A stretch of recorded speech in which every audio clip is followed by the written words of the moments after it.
Arratsaldeon gaurkoa ez da, ekimen zerbantinoa, euskera hutsez aritze honek igotzen du animoa.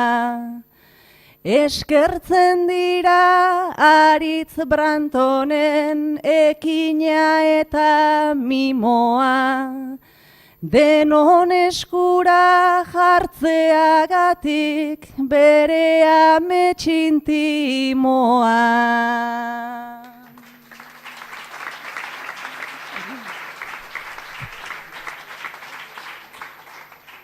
Arratsaldeon elkartu gaitu, hitzarekiko liurak, normalean jai edukitzen du, astelehenetan kulturak.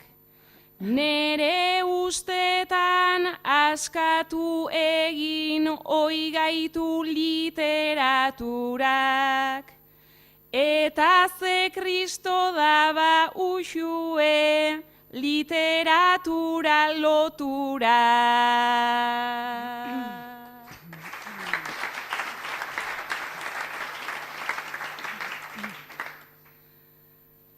Lotura linka izan daiteke arrimatzeko testura, naizta galtzen den tintaren forma ta paperaren testura. Liburu zarren lizun usaia eta berrien freskura, estimatzen da literatura jartzea denon eskura.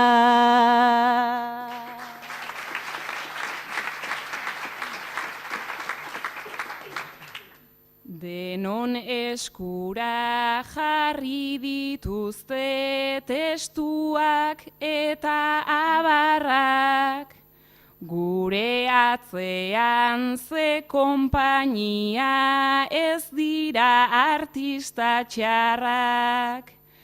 Improbisatzen gu balekoak, prestakuntzetan kaxkarrak. Gu gera hemen zerresan aurrez, prestatu ez duten bakarrak.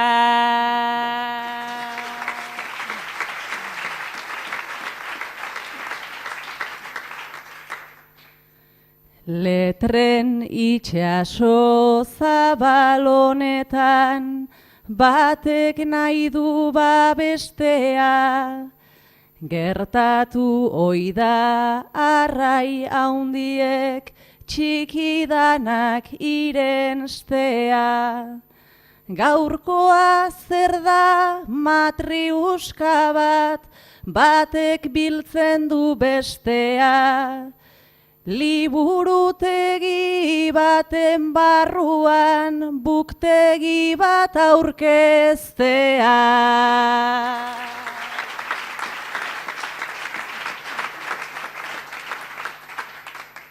Matriuskari kendu diogu oparitako papela, barru-barrutik ariko gera, ezin ziteken bestela. Gaurkoa hartu degustazio menu goxo bat bezala, zabaldu begi eta belarriak eta ondagizuela.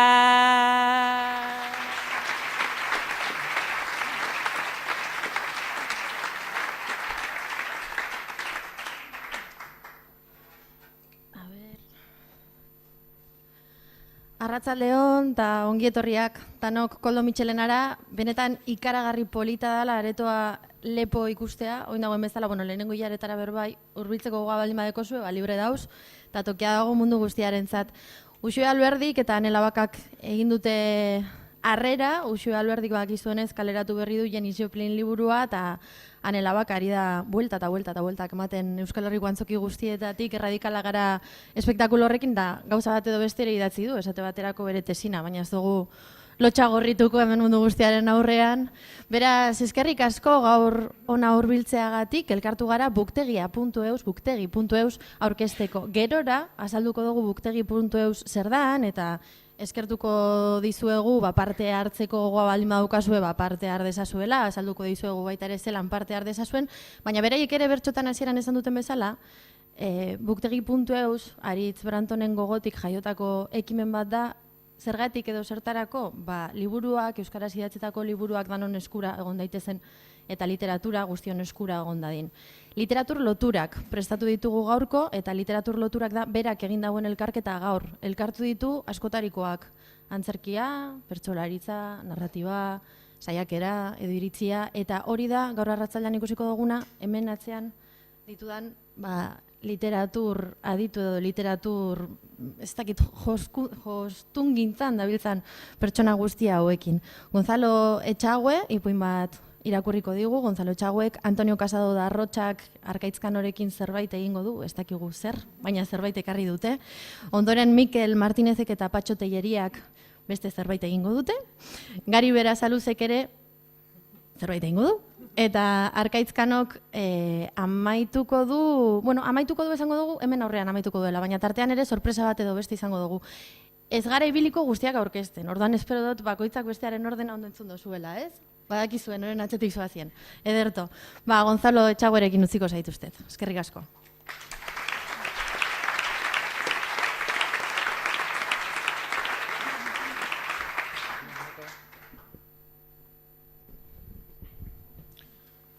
Arratsaldeon, puina irakurriko dizuet.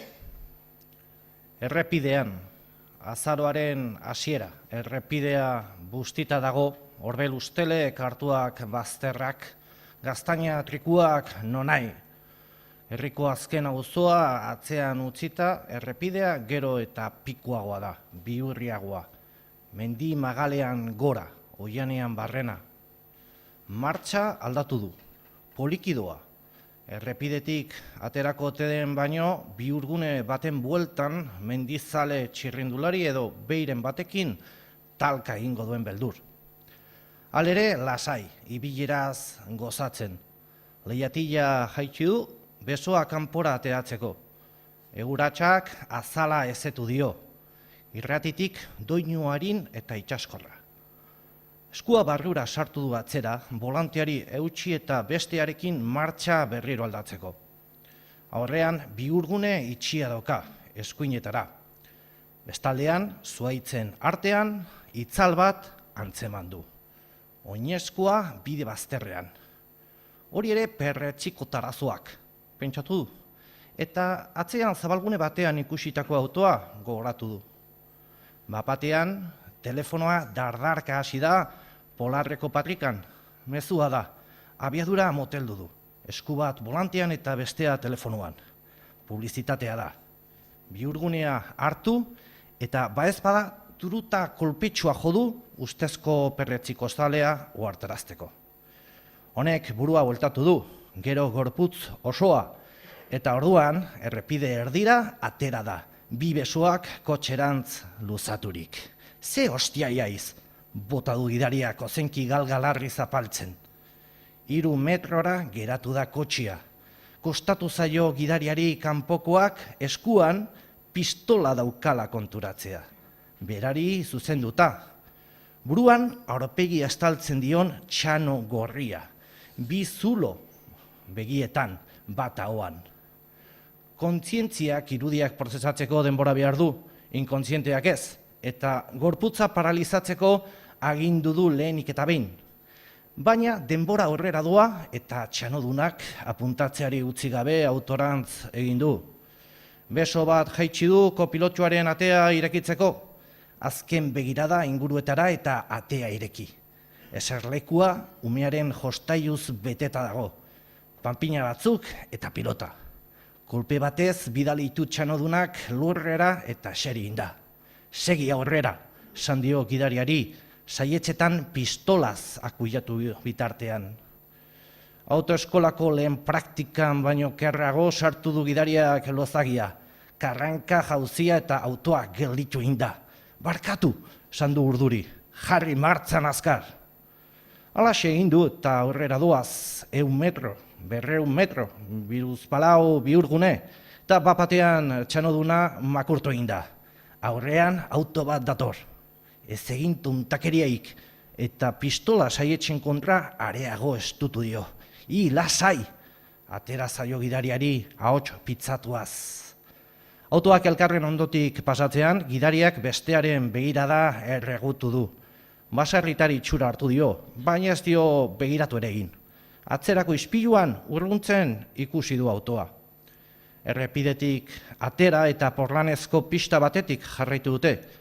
Lurrezko bide batetik gero, zabalgune batera itxi dien arte. Han autoa gelditzeko agindu dio txanodunak. Giltza kontaktutik atera eta kanpora joan da gero. Atea irekita utzi du eta berriro ari zaio pistolaz apuntatzen. Ateai! Baina gidaria sorgortuta dago, oraindik ez du egoera ulertzen. Buruan jaso itxudatuak, baina osatzen duten irudia ez du ulertzen, ez du ikusten. Espazioa, denbora eta bere kontzientzia elkarrengandik banandutik dauzka. Minutu batzuk lehenago, patxada azari ezen gidatzen, eta orain, ataka honetan dago, hain azkar dena. Esnatu ateatzeko esan diat. Pagadian barrena abiatu dia, mendi magalean gora, txanoduna atzetik pistolaz apuntatzen. Gidariari urratz bakoitzean ondo eza larriagotzen zaio. Hanketan gurinezkoak ditu giharrak, kakalarria sentitzen du, zurrunbillo gorra belarrietan. Belarrondokoa jaso eta ondorengoa bezalakoa, baina belarrondokori gabe.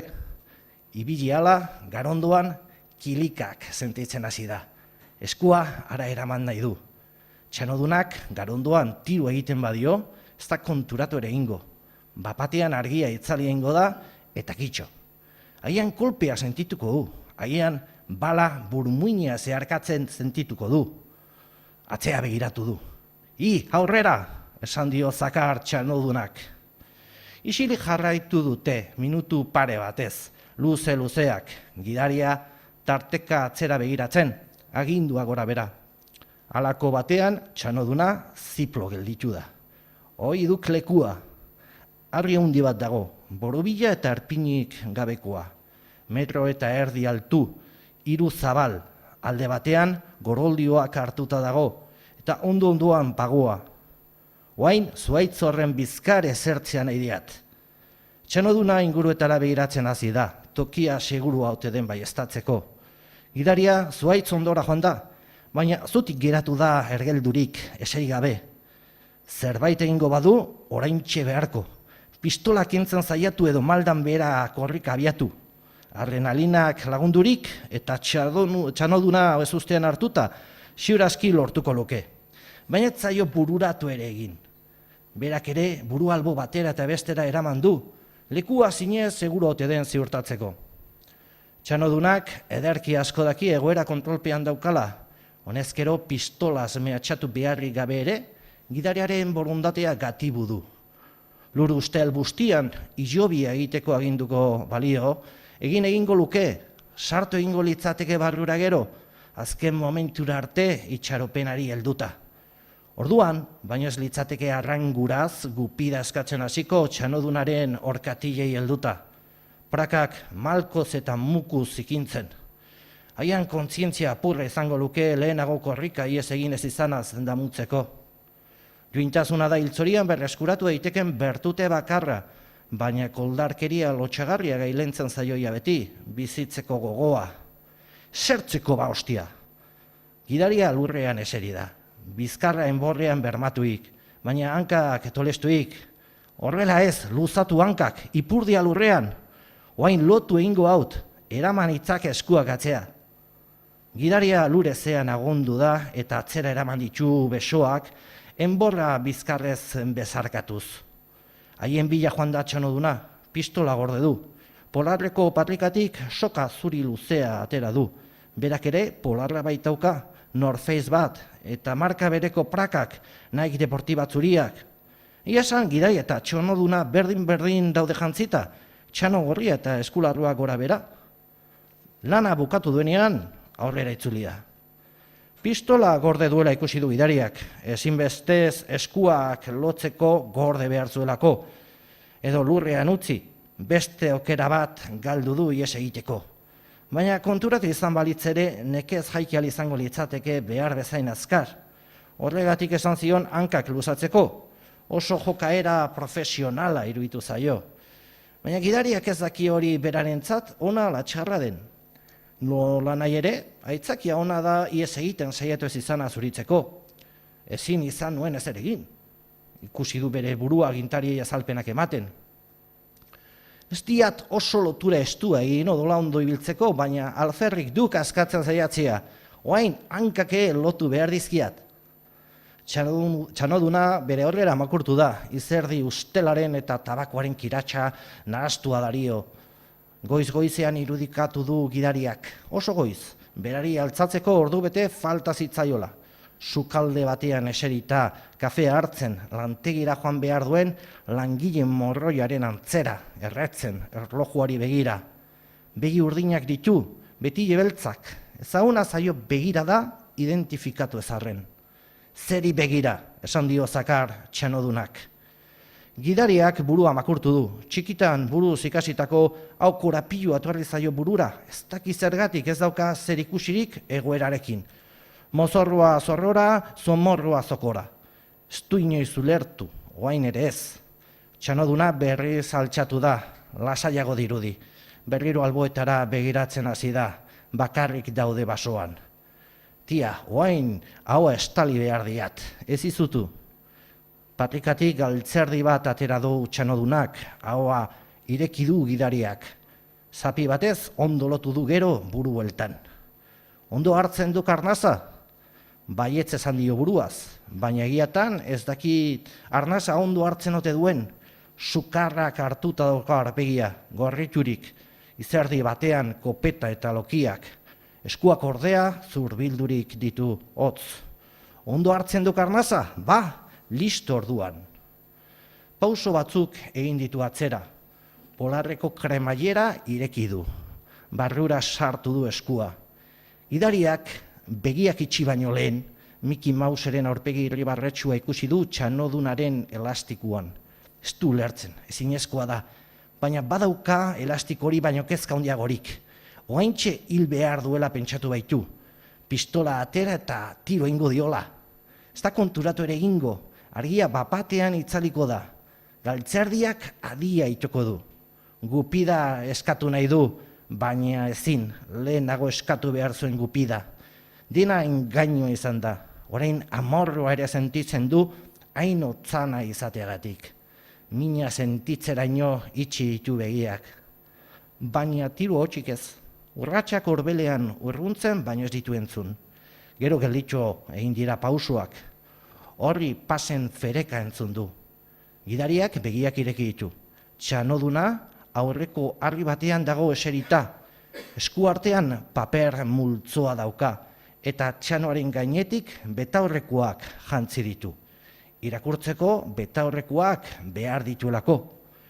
Orain, ipuin batzuk irakurriko dizkiat. Eta lehen ipuina irakurtzen hasi da txanoduna.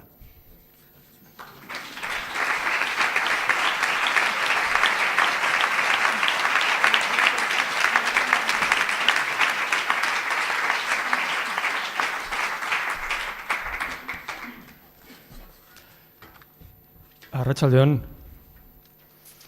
Bueno, esatera, askotan esaten dut, eta aritzek baimena eman dit. Lau, bost, 6 aldiz esan dezan, bideoan egiten dudan bezala. Bideoa ikusi baduzue, ikusiko, han nagoni, eta esaten dut etengabe. Eskerrik asko Aritz, baimena emateagatik eta hau guztia antolatzeagatik. You are a brave man. Letras letra da liburutxoa, eta abantaila bat dauka, oso laburra da, 26 soneto, eta bakoitza alfabetoko letra batekin hasten da. 5 irakurriko ditut, eta gero azken poema berezi bat. Ez ditut poemak aurkeztuko. Aurkezpena behar duten poemei beldur diet. B. Berandu iritsi zaren hitzorduak. Zure ezinbesteko perfekzio ezak. Zure nagiak kentzeko perezak. Zeharkatutako basamortuak. Nekatu dituzun aireportuak, dokumentu, zerbitzu eta zerbezak, dantzak, mesfidantzak, mezuak, mezak, beste hainbesteko paper galduak. Zure ondoan igarotzen dira, kea eta errautsak atzean utzita, errepidetako autoak nola. Ez galdu arreta, ez galdu ikusmira, bizitzarekin da urrengo zita, bizitza soilik da zure eskola.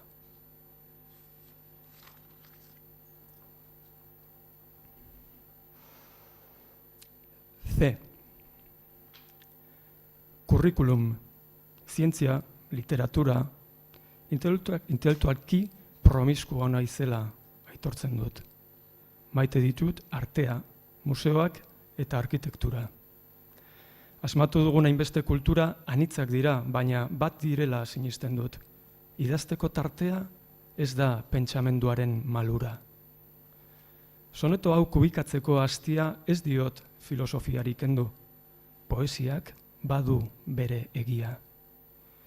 Bizitza da bizi dugun guztia, eta elkarren osagarri ditugu Nabokov eta entomologia.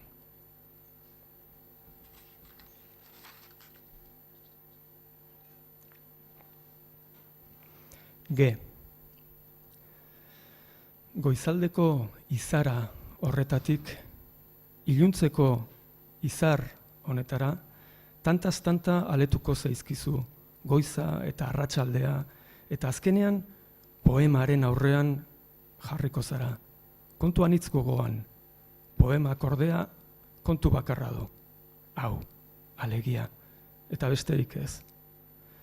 Batasun horrek lagunduko dizu arnasa egiten, beste kontu batzuk ahazten eta begiak ixten badituzu, une batez poema ez duzu ikusiko, baina erlauntzean erleak nola entzungo duzu bere lana egiten.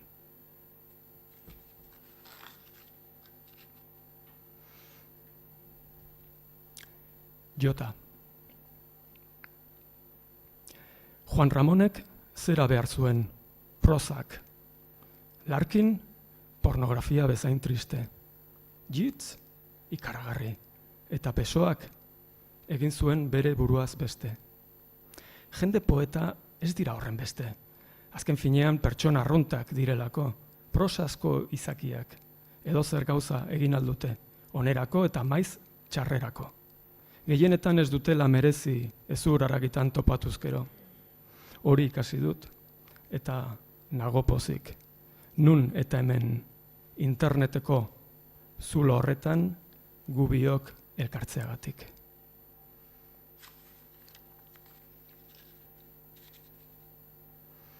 Aurkezpen bakarra, hau joan den lagun bati omenez. S. Sautrela bezain aldakor, problemaz eta kezkaz betetan nagoela dio nire buruak gaua dela. Baina egun sentian, egun argiaz salto egiten dut. Bizitzak bizitza zainduko duela dio bihotzak. Naiz eta batzuetan ere hortzak azaltzen ditu, gorrituta hitza. Sega inguruan dabil bueltaka. Hoixe gure patua. Bidaian ez duzu zertan dena errimatu, lagun. Dugun denbora profitatu, Hernanin, Hendaian, xoraturikan egunero egin dezagun korrika.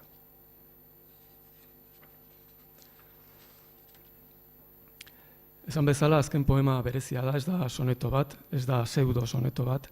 horiek ere egon badaude liburuan.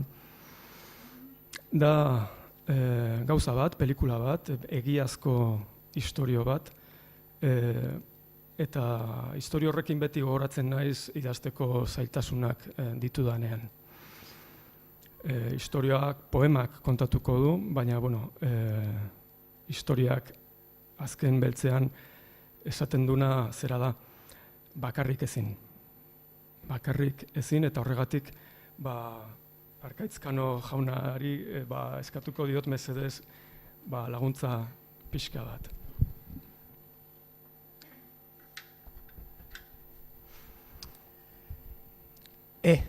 Estutasuna edo bizilarritasuna sentitzen duzunean, eskafandraren barruan zure burua, eta garrasik egiteko gogoz, honekin oroit zaitez. SARINTULEOMDPCFBVHGJ. Jean-Dominique Bobiren bizitza berria. SARINTULEOMDPCFBVH. Hasi zen 1985ko abenduaren 8an. SARINTULEOMDPCFB. 43 urte zituela. SARINTULEOMDPCFBVHG. Garun isuri batengatik koman. SARINTULEOMDPCFBVHG. Geratu eta esnatutakoan. SARINTULEOMDPCFBVHG. Gatibutza sindromea pairatu. SARINTULEOMDPCFBVHG. Gorputz osoa paralizaturik zuen. SARINTULEOMDPCFB. Bakarrik begi bat klika zezakeela. SARINTULEOMDPCFBVH. Ondoa jo zuen. SARINTULEOMDPCFB. Baina ikusi zuen, ikasi zuen. SARINTULEOMDPCFBVHGJQZI Komunikazio sistema berri bat. SARINTULEOMDPCFB. Bobik esaldi bat bere artean pentsatu, eta begiak irkatuz hautatzen zuen erabili nahi zuen letra. SARINTUL.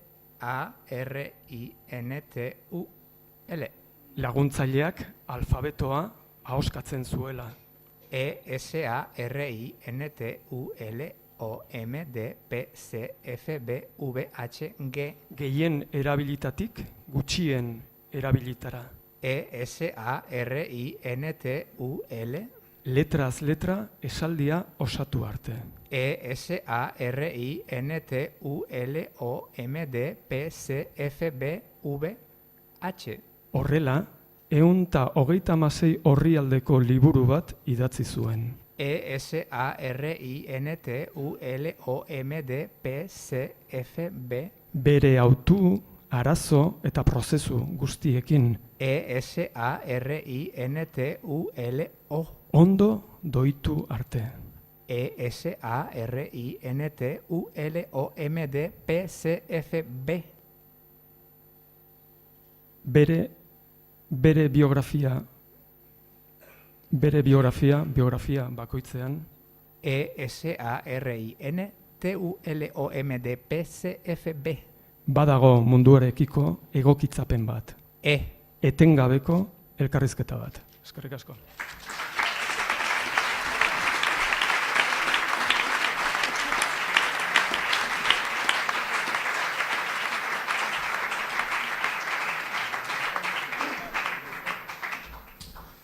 Arratsaldeon.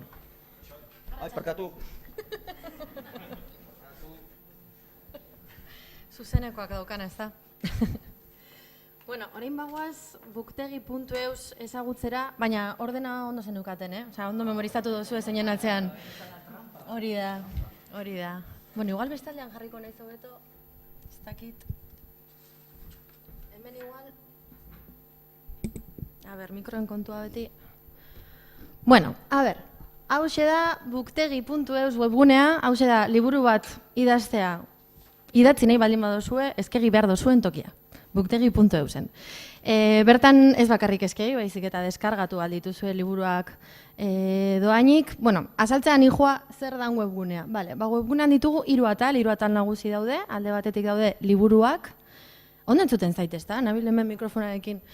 Liburuak, elkarrizketak eta irakurketak. Eta datu batzuk ematearren, lehenengo 6 hilabetetako datuak dira, 7.000 bizitari, 7.000 pertsonak, bizitari bakarrek.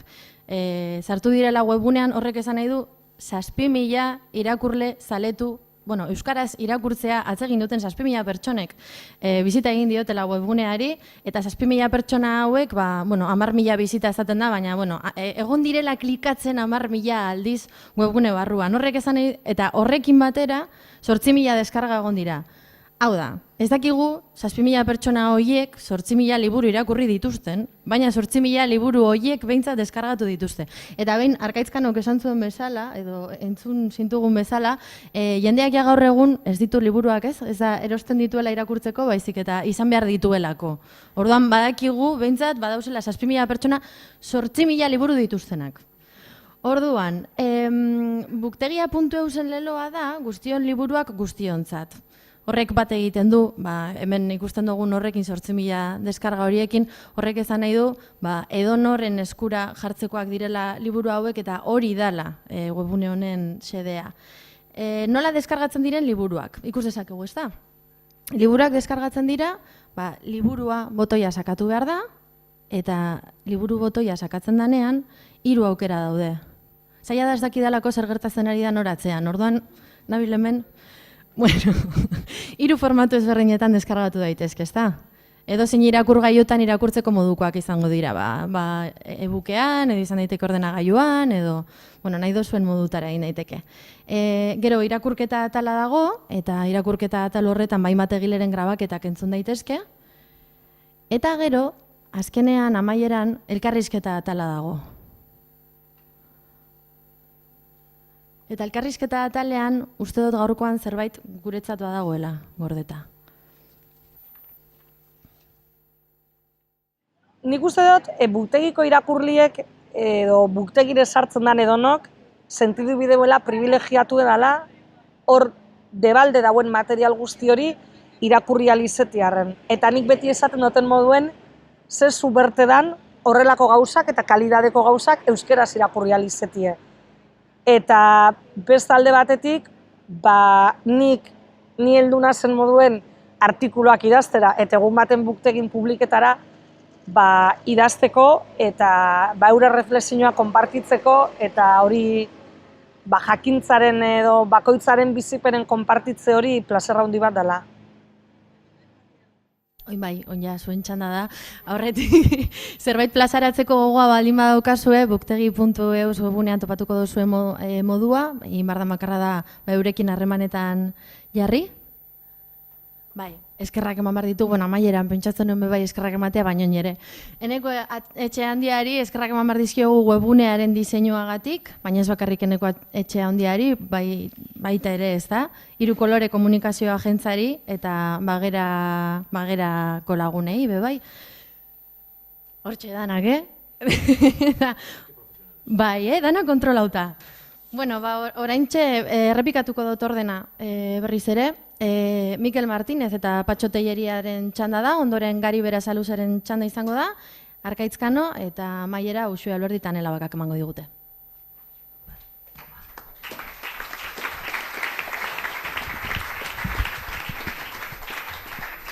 Ondo egin duzue hasi baino lehen txaloak egiten, egia da, orain irakurriko dugun antzeslantxo hau, horrela doa, atzetik aurrera, beraz txaloekin, hasi gara, behar zen moduan, eta orain ekingo diogu irakurketari.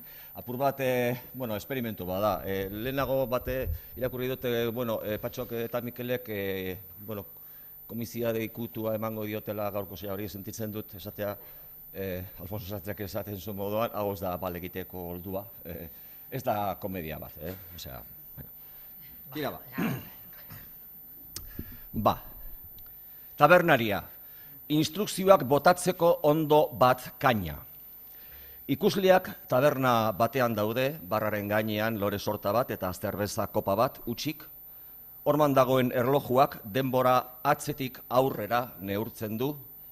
Argia egiten denean, tabernaria sartzen da kaletik tabernara, 8:00. Eta 3. agur. Bezero zoragarriak izan zarete. Gogoan izango zaituzte, beti. Agur, betirako. 2. espero dudala, sikeran hemendik kaina bat ondo botatzen ikasita aterako zaretela. Lehenengoa, gaizki esanak barkatu. Eta ondo esanak, baldin eta egon badira gogoan hartu. Baina joan baino lehen gauza pare bat esan nahi dut. 3, hobeto esan da. 8:09 minutu. Publiko arteko emakume bati begira. Beno, ondo pentsatuta, enago damututa, Andrea. Ez da lotxatuta ere. Denboran atzera egiterik banu, berriro gauza bera egingo nuke. Une honetan ez daukat ezer galtzerik. Eta ezer galtzerik ez izateak sekulako askatasuna ematen du. Horrek eman dit ausardia, eta ez alkolak. Ez dakit ezer zutaz, ez da bakarrik alan norbaitekin bizizaren. Molestatu bazaitut, ahaztu gertatutakoa, edo gogoratzekotan, gogoratu zaitez bakarrik urte guzti hauetan gosaria prestatu dizun profesional isilaz. Baina menturaz, nire hitzak ez baditu haizeak eraman, badakizu non nagoen. Nahi duzunean eta nahi duzunerako. 8:08 minutu. Baina zer esan dut? Zer egin dut? Enaiz ni izan. Alkola izan da. Kaina bat, besterik ez, baina kalte egiten dit. Kalte. Barkatu, Andrea. Hau lotxa. Eta zuek ere barkatu espektakulo lamentagarri honegatik. 8:26 minutu Loreak hartu eta emakumearen aurrean belauniko. Nere bihotzeko Anderea. Prestatu dizkizudan 2345 gozariek hau esateko konfiantza ematen didate. Ole zure begiek, ole zure gerria, ole eta ole guapa eta guapa. Maite zaitutate horretatik agertu zinen lehenengunetik, orain 10 urte. Ez dugu sekula hitz egin, zure izena ere ez dakit, baina maite zaitut morena. Eta agian zuk ere ni, izan ere plaza honetan taberna asko daude, kafe onarekin eta tabernari gazteagoekin, eta hala ere zu beti etorri zara ona, 2345 aldiz, hori maitasuna ez bada zer da. Maitasuna niganako edo nire croissant tostatuen ganako, baina maitasuna behin, guazen hemendik urrutira, biok elkarrekin, croissantak tostatu nahi dizkizut osasunean eta gaixoaldian, eriotzak banandu arte. Loreak eskaintzen dizkio emakumeari. 8:24 minutu. Loreak ikusi eta zorakeria bat egitea bururatzen zait. Baina ez, kendu hori burutik, kendu. Hartu dudan kaina hori da. Esan dizuet, kontrola galtzen dut edan da gero.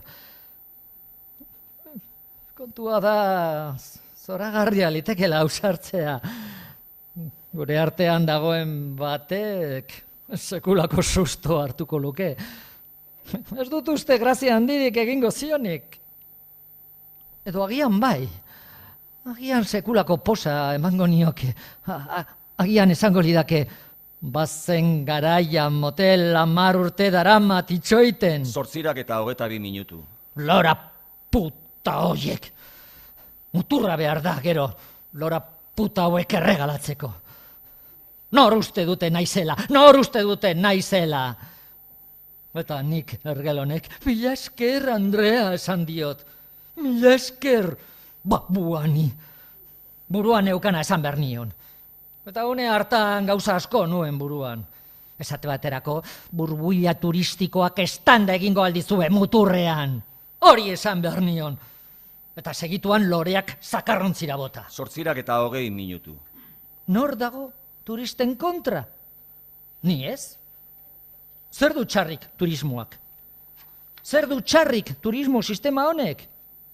Dirua dakar, lanpostuak sortzen ditu. Ados, turismoaren irabaziak esku gutxitara doaz. Baina horretaz aparte, zer du txarrik turismo sistema honek? Bai, lanpostu prekarioak sortzen ditu. Baina irabaziak esku gutxitara doazela eta lan prekarioa sortzen duela kenduta, zer du txarrik turismo sistema honek? Arrazoi, bertoko biztanleei etxe bizitzen prezioa garestitzen zaie eta oinarrizko zerbitzuak urritu. Baina irabaziak esku gutxitara doazela, lan prekarioa sortzen duela eta bertokoentzat bizimodua garestitzen dela kenduta, zer du txarrik turismo sistema honek? Beno, inguru giroaren inpaktoa, bai. Baina irabaziak esku gutxitara doazela, lan prekarioa sortzen duela, bertokoentzat bizimodua garestitzen dela eta inguru giroa kaltetzen dela kenduta, zer du txarrik turismo sistema honek? Egia. Turismo masiboak dena berdintzeko joera du. Hiriek euren nortasuna galtzen dute, idiosinkrasia. Baina irabaziak esku gutxitara doazela, lan prekarioa sortzen duela, bertokoentzat bizimodua garestitzen dela, inguru giroa kaltetzen dela eta idiosinkrasia galtzen dela kenduta, zer du txarrik turismo sistema honek? Baita. Turismoa baldin bada, herri baten industria bakarra, morroien gizarte bat sortzen duzu. Zerbitzarien gizarte bat.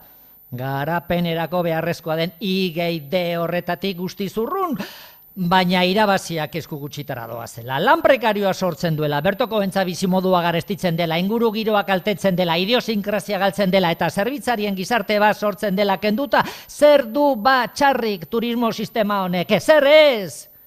Dirua dakar. Eta dirua dena omen da bizitza puta honetan. Beraz, turismo sistema puta honek dena du ona eta kitxo. 8:17 minutu. Beno, kitxo. Hau izan da, kaina bat ondo botatzeaz esan behar nuen guztia. Hemen dago. Hemen zegoen, edan baino lehenago. Kristalean ikusten diren aparrezko zirkulo konzentrikoek adierazten dute kaina ondo botata zegoela. Ez duzu genio bat izan behar hau egiteko, gauza bakarra behar duzu, denbora hartzea. Baina denbora hartzea dirudienez antiekonomikoa da. Kaina ahalik eta azkarren bota behar da. Bezeroak azkarredan eta hurrengo bezeroari tokia egiteko. Tokia behar da, turista asko etorriko direlako. Eta ondo dago, turistak etortzea. 8:15 minutu. Nuke nire kuitaz hitz egin beharko. Tabernaria entzuteko dago, ez entzuna izateko. Hitz egin izan banu inoiz. Inoiz nire barrua askatu izan banio bezeroren bati. Akaso gaur, nire ohea berotuko lukeen emakume baten gorputza sentinezake. Baina tira, ez zaituztet gogaituko nire bizitza pribatuarekin. Gainera, ez da interesgarria. 4 horma hauen artean, 20 urte eman ditut, alperrik aldu ditut. Naiz zoriontsua izan. Baina hori ez da txarrena. Txarrena da zoriona ez dudala faltan bota izan. 8:13 minutu. Zerbeza edan ondoren kopa barran uzten du.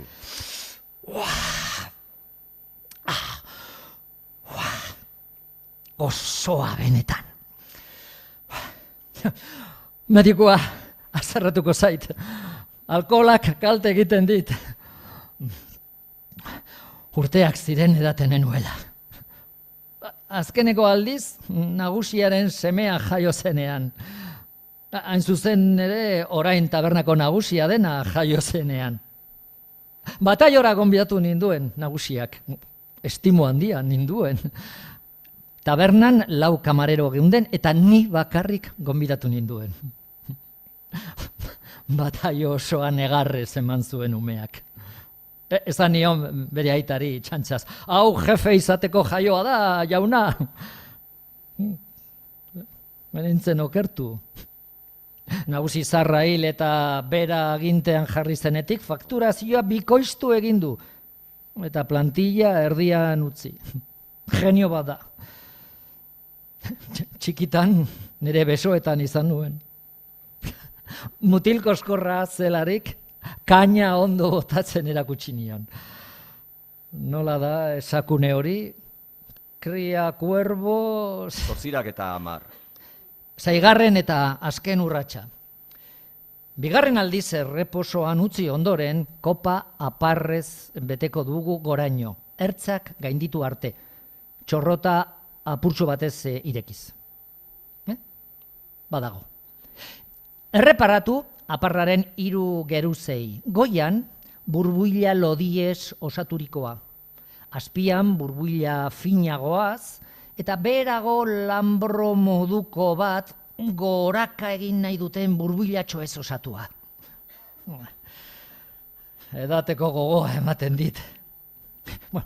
Baina ezin dut, 2 arrazoiengatik. 2. arrazoia, alkoholak kalte egiten didala. Lehenengo arrazoia, profesional bat naizela. Dena den, barruan sekulako korapiloa sentitzen dut eta ze arraio popatik hartzera. Tabernariak kaina trago batez edaten du, 8:09 minutu. 5. urratsa. Kaina erreposoan utzi 2. aldiz. Presarik gabe. Nagusi zarrak goraipatzen zidan denbora patxada sartzeko nire doai hau. Zure ondoan denborak atzera egiten duela ematen du eta ez aurrera. Nagusi berriak, bere semeak, gauza bera pentsatzen du, baina berarentzat defektua da. Begira nola igotzen diren burbuilak. Bakoitza munduan bere tokia aurkitu nahian bezala. Batzutan basoari begira jarri eta horrelako burbuila bat naizela pentsatzen dut. Neure tokia bilatzen beste milaka burbuilen artean. Nire tokia aurkitu dut nik.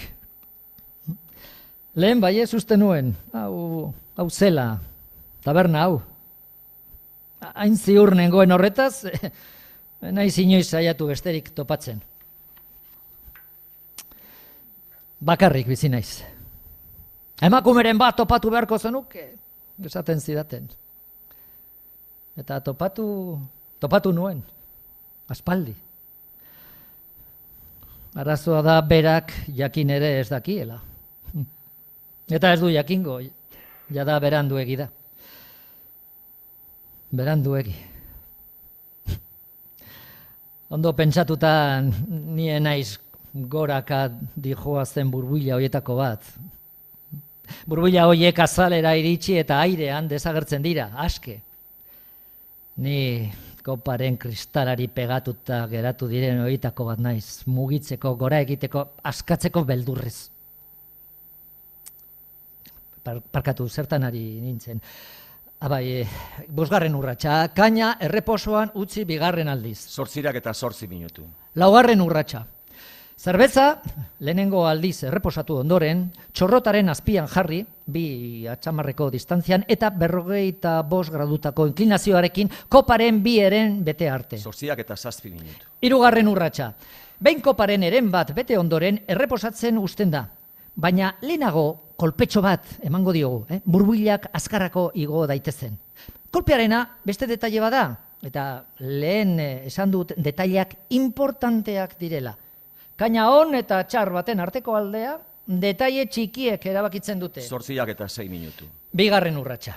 Behin kopa freskaturik, txorrotaren azpian jarriko dugu, 2 atzamarreko distantzian eta 50 gradutako inklinazioaz eren bat bete arte. Ondoren, erreposatzen utzi. 8:05 minutu. Lehenengo urratsa. Kopa busti eta freskatu. Hau, kopa bustitzearena eta freskatzearena detaile txikia ematen du.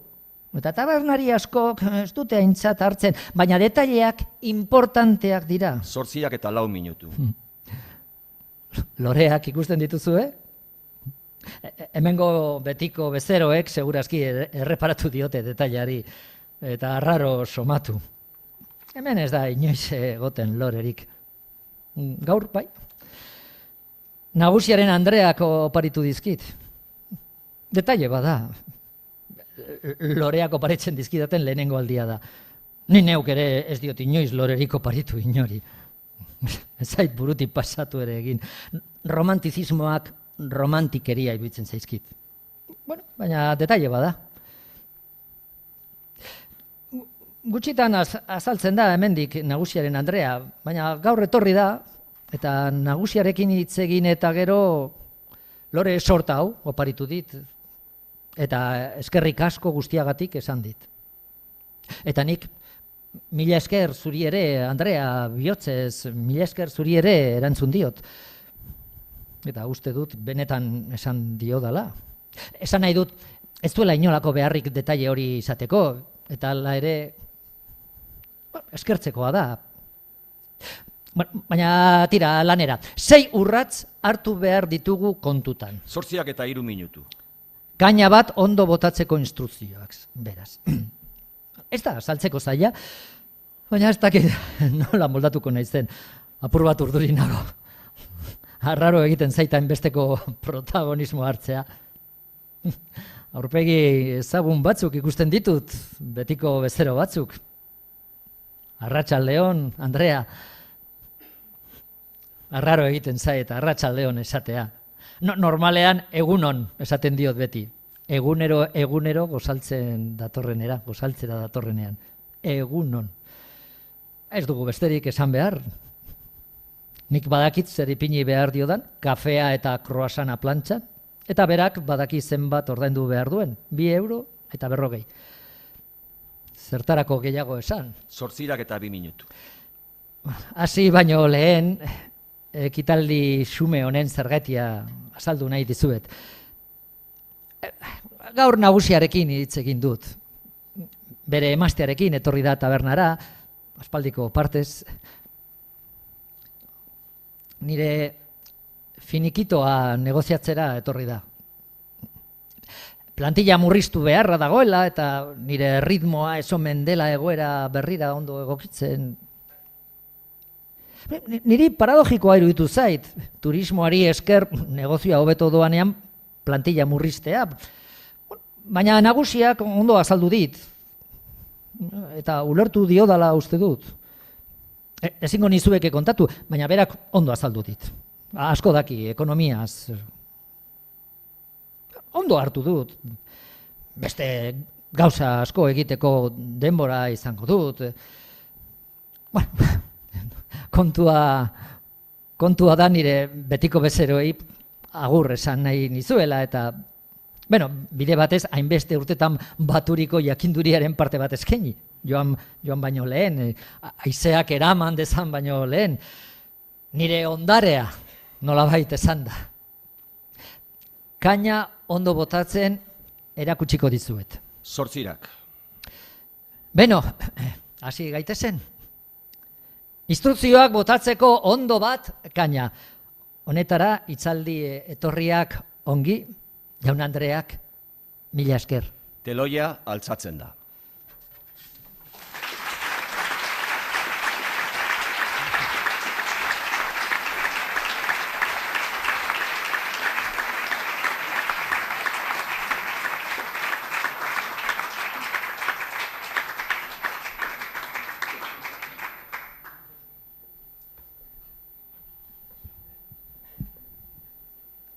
ereiten. Buktegiren gurdiari tirakari zerten guztientzat, eta batez ere proiektu honekiko eta egiten duen guztiarekiko pasioa lau haizetara zabaltzen dakien aritzentzat. Eskerrik asko hitza eta sarea emateagatik. Ereiten. Buktegik argitaratutako Kalaportutik izeneko liburutik. Urtero, sasoi honetan bezala, liburu azoka heldu da Kalaportura. Ez da aparteko ezer ere. Garai batean, liburu berrienekin batera, ohiko liburu dendetan aurkitzen nekezak ziren liburu zaharrak, katalogoetan galdutako liburu bereziak, eta antzekoak izaten ziren erakusmaietan barrena. Eta azokatik itzulia egitea, oparia zen, arrantza egitea. Zer aurkituko duzun eta zein amuk kateatuko zaituen ez jakitea. Bilaketaren emozioa. Gero ordea, salduenak jangintuen, eta liburuen bizitza gero eta laburragoa izaten hasi zen. Bai liburu dendetan, eta baita azoka ibiltarietan ere. Liburuak erosteko eta irakurtzeko moduak ere aldatu egin ziren. Eta plazara azkena ateratakoarentzat eta gehien saltzen denarentzat soilik geratu zen lekua. Urte osoko erakusleioetan, zein noizean behingo erakusmaietan. Liburu azoketatik desagertu egin ziren, liburu azoketan soilik aurki zitezkeen liburuak. Orain, liburuak saltzen dituzten lagunekin solasean aritzeko aitzakia bihurtu da, azokatik itzulia egitea. Ez baitu beste askorako ematen, erakusmaietako eskaintzak eta giroak. Liburuak saltzen aurkitu dut aste honetan ere. Eta hiriburuan zabaldu duten liburu dendaz eta kultur laborategia saritu gara solasean.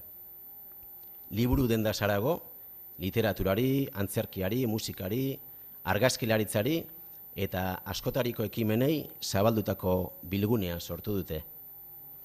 Ateak ireki dituenetik, behin nik esandako zerbaitekin askotan akordatu dela esan dit lagunak. Ereiten ari gara beti, proiektu berriei tiraka, beharrezkoak direla sinetsita, egundoko alegin egin eta loratzen hasten direnean, hurrengoa ereitera.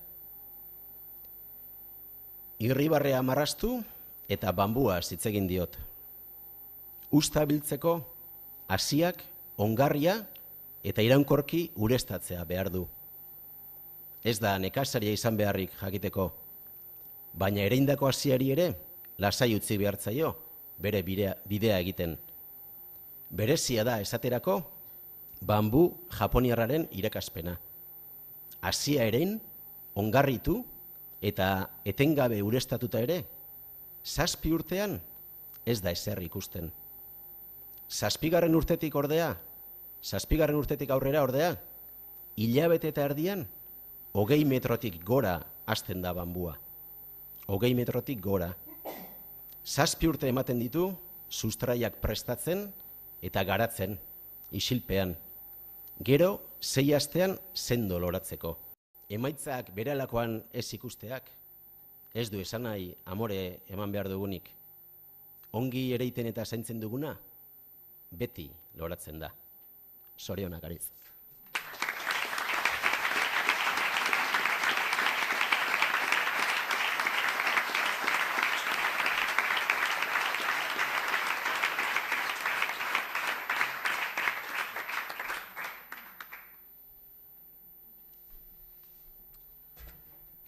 Arratsalde on denoi. Bueno, esan daiteke, nik ere esan dezaket inbiria zer dan. Orain idazten ari naizen novela baten novela bateko kapitulo bat irakurriko dut. Novelaren izenburua da Fakirraren ahotsa, Fakirra da protagonista, Fakirra da kantaria. Novela 60. hamarkadan hasieran erdikaldean hasten da eta gaur egun, iaia gaur egun amaitzen. Eta Fakirrak kantaria den aldetik kantagintzari eta kantuari buruz asko pentsatzen du. Eta bere pentsamendu hauetako hainbat jasotzen dituen kapitulua irakurriko dut. Kantu baten anatomia da kapituluaren izena. Ez dakit gero izenbururik izango duen, baina horrela dago Word dokumentuan gordet.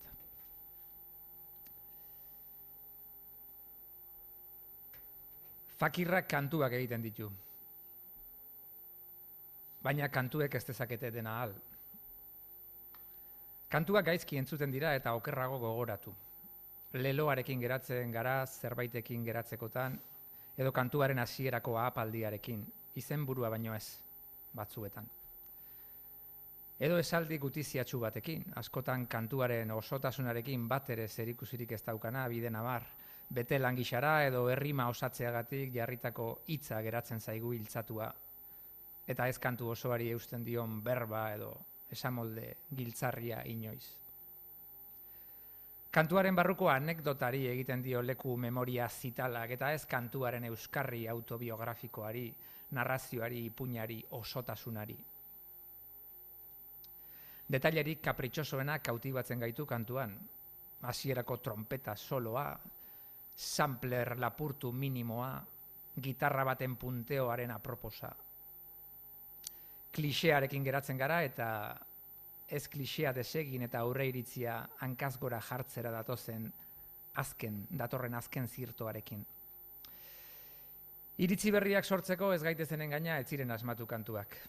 Lehendik zeudenak edo gizartean une hortan airean eta izetan dabiltzanei lagundu eta haiek berresteko baizik. Entzuleak kantuaren gorputzadar bati baino ez dio heltzen eskuarki, zakurrak ezurrari bezala. Eta gorputzadar ari hortzekin tiraka setatzen da. Besoari lotuta gorputz bat duenik ahaztuta. Estribillo itxurako beso hori gorputzetik erauzi arte askotan pitbull batek bezala. Lastozko txorimalo bati erauzitako beso txatal diren zenbat kantu. Bere jabearen gana doakizu gero zakurra, pitbulla, mozolo aurpegiarekin. Araze kantu eder dakarkizudan. Baina zer diozu? Nora zoaz txatal ziztrin horrekin. Ezur bat besterik ez data, lastozko gorputza barra. Non dago beso horren benetako jabea. Entzuleak beren burua ongien ispilatuta ikusten duen kantuaren zatian geratzen dira, katigatuta. Komeni zaien hartzen dute. Geure buruaren itxura bat eman ahal izateko ispilu bezala erabiltzen ditugu kantuak. Kantua espazio habitagarria, kantua etxea eta gu beti etxeko errutina berbera egiten. Ispilua eta ispilu aurreko iluminazioa gure komenientzian aukeratzen. Kantuak sendagaien armairutxoan gorretako anpolla ziztagarriak desio den efektuaren arabera gure botikin txotik hautatu eta geure organismoan sartzen ditugunak. Azkarredan beharreko espresso italiarrak bozka titaretxo kolpe batean ustu beharrekoak. Edo haiei begira, 6 minutu isilik infusionatu daitezen pasa ondoren, beroegi daudelako poliki urrupatzen hasten garen infusio exotikoak. Kantuak bukle romantiko bihurtzen dira sarri, Susan, Leonard Cohenek abestua, edo proposatu nahi zutenaren kontrako aldarri, Born in the USA, Bruce Springsteenek abestua. Kantua edo zertarako justifikazio bihurtu daiteke. Zeure gainera jauzi egiteko gaur gauean kasu. Because the night belongs to lovers, Patti Smithek abestua. Gaua delako, gaua maitalena delako, eta punto. Kantuaren gainerakoa soberan zaigu, nor gogoratzen du, guk jarriko dugu guretik, guk lurperatuko dugu ezurra nahi dugun lekuan, gurea den parajean, gure kantua esango dugu. Zergatik, because. Bikotekide berriaren hasitakoaren kredentzial ustez sendo bat, emanez, betiko nahi genuken geure bikotetasun estreinatu berri, eta beraz suntxi ezinari, eta alaxe izendatu duguna, alaxe gogoratuko dugu gure kantua da. Zergatik, because the night. Kantu bat urteurren bat izan daitekelako, efemeride hutsa. bizitzako aroak datatzeko modu bat, dastatutakoa datatzekoa, datatua. Urte bat edo zenbaki bat artxibategi batean gordea, naiz eta aspaldi utzi genion ura entzuteari, urte zehatzari begiratzeari, beste bat nintzen kantu ura entzuten nuenean, aitzakiatuko dugu, naiz eta haren igurtzia baino ez dugun jada gogoratzen, edo kantu bat gure bizitzari eman zion igurtzia zehatzago. Kantu bat egutegiko horri argazkiduna, kitsch edo ez, baina azalean tatuatutako egutegiko eguna. Kantuak hori du ona eta txarra, itxatxita geratzen zaiola gure garai bateko gorputz zati bati. Eta gorputz hori erauzina izatera kantua bakarrik ez, ari itxatxitako gure azal xamurra ere erauzi egin beharko geniokela.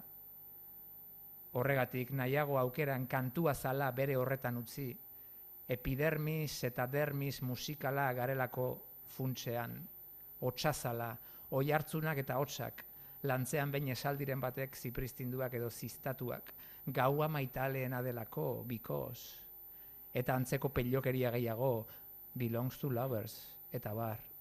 Geure, behar eta premietarako erabiltzen ditugu kantuak.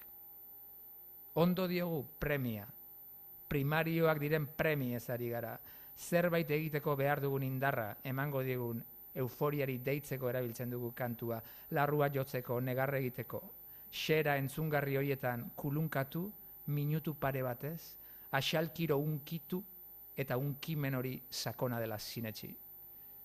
Kantuak torturarako ere erabiltzen dira, kantu berbera, behin eta berriro, dezibelioak gora, Auschwitzen eta Guantanamon belongs to lovers. Batzuetan kantuak ezustean ere serki bihurtzen ditu komunitateak, hori ere gertatzen da. Salvadorren eriotzean, Xavier Lete belongs to lovers. Ederra izan liteke hori, adinak eta kondizioak zeharkatzen dituen kantu bati, denok zentzu berdintsua edo ematen diogula uste izatea. Naiz eta intimitatearen leizean, hori ez den zehazki horrela gertatzen. Laga dezagun intimitatea intimitate, laga dezagun leizea leize. Elkarrekin kantatzea ari gara, besoak elkarren sorbaldan, beso mailegatuak berriz gureak ez direnak gure sorbaldan, kantu batik endutako besoak eta elkarrien manak kromlech basko bat osatu arte, energia eroalea, buklea berriz, buklea. Galdu ez daitezen energia eta ibilgu zirkularra. Galeraren beldurra beti, izu madarikatu hori, izua, galdukote zaizkigun ideiak eta sentimenduak, beso horiek gabe eta kantu horiek gabe, txirikordatu ezean hotsak. Arrizko paisajea emulatzen duten aragizko paisaje bihurtu ezean, because cromlech the night belongs to lovers. Zer du bada txarretik galerak eta galeraren ikasketak. Kantuak ez baitira ipuinak ez zaitezten gaina, kantuak ez baitira gutunak. Kantuak telegramak dira, badute larridura puntu bat. Urgentea dena da kantua, urgentea dena melodiarik bareenean ere. Hasi eta bukatzen den zer azkar hori, eta beste kantu baten premia segidakoa, pospolo bat pizten, because berdina izan arren ezberdin denarekiko adikzio galdagarri, galdatzailea, the night, tonight. Esaldi eginak baditu kantuak, errazago gogoratzen da jada badakiguna, edo jada badakigunaren aldagai okurrentea, esamolde zahar eta higatuekin. Traktatus filosofikus bat egitokotan bazabiltza arren ez egin kantu bat, ez txiste filosofikoa edo autolaguntza liburu bateko atal hiperlaburra aterako zaizu. Filosofikusetik baino gertuago dago kantua fikusetik edo kaktusetik bestela. Baliteke gorputz barrura sartzen zaizun dekorazioaren zatia baino ez izatea kantua, uinen bidez datorren apaindura bat da kantua, batzuetan atzpuntarekin ukitu eta hots minbera jaulkitzera eramango zaitu, arantzatsuegia delako.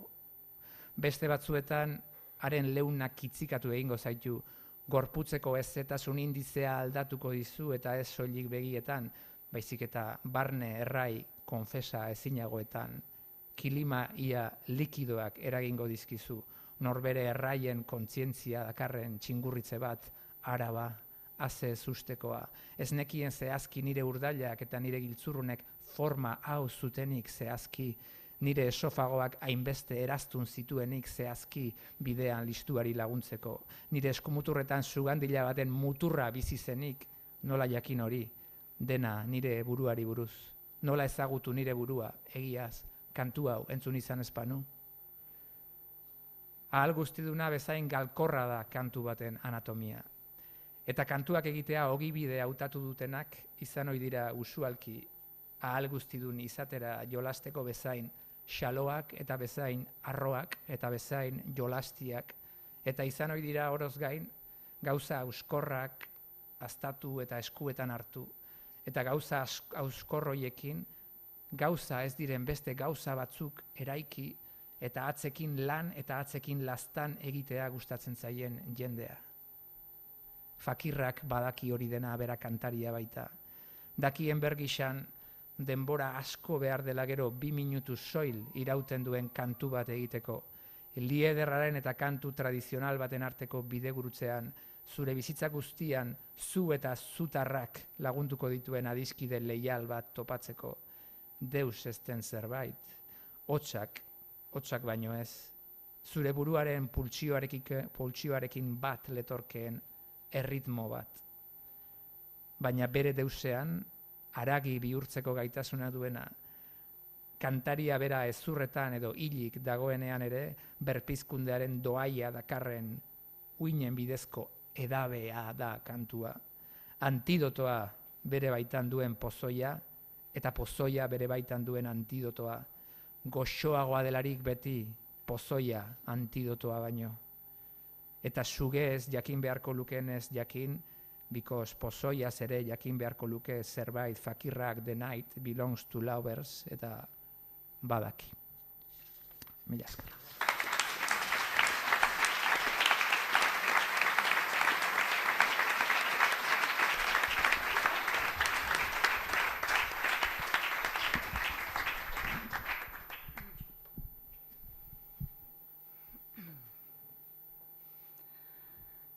Ai Gontzaloren ipuin horretan, azaroko gau beltzean, nik idazle bat imaginatu, dut izututa kotxean, naiz eta inork irudikatu lasai idazten etxean, ondo idazteko beti behar da pistola bat saietxean.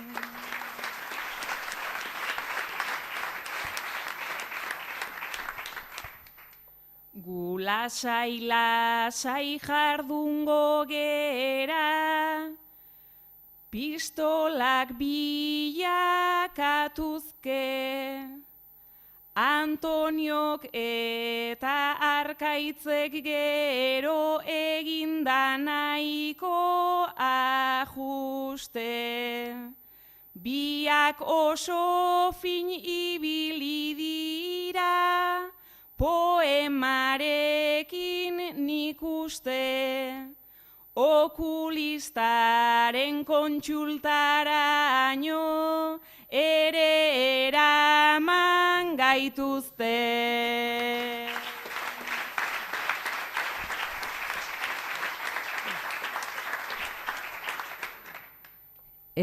ERMAY-koa zeta isa ze arraio, naiz eta kanon letra solteak, irmo juntatzeko jaio. Letra erdiak gaizki esan ditu ez da ibili hain jaio. Honek gehiegi irakurtzen du, miopia igo zaio.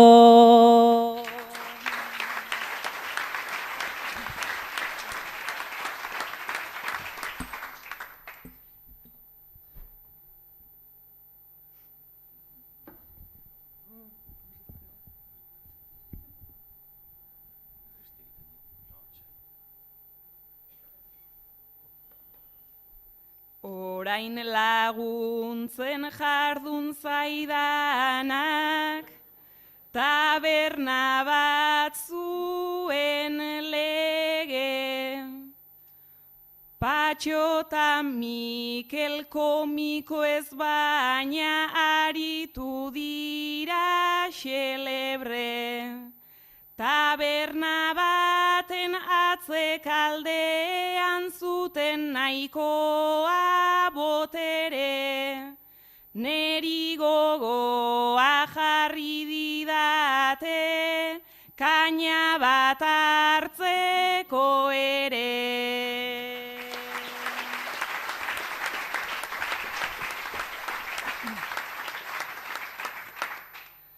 Lore sorta bat barra gainean, haze abiaratzea, nik bi ondorio atera ditut ona da apuntatzea. Lehenengoa da zaila dela kainak ondo botatzea. Tarriskutsua izan leikela kafe Bilbaon gosaltzea.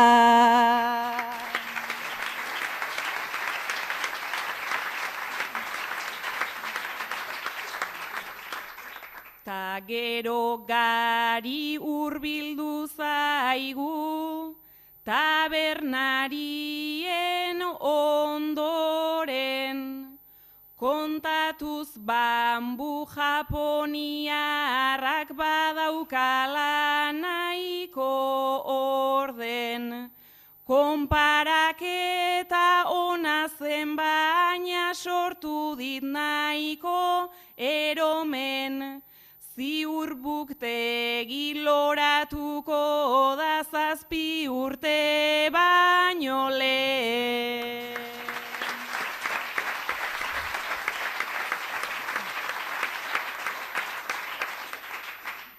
Ta telegrama hau luzatzea igual denontzat kalte da. Gaua maitalena da eta maitea goazen kalera. Gertu daudenez literatura oea eta litera. Zoaztetxera gaur gauerako deskarga bana egitera.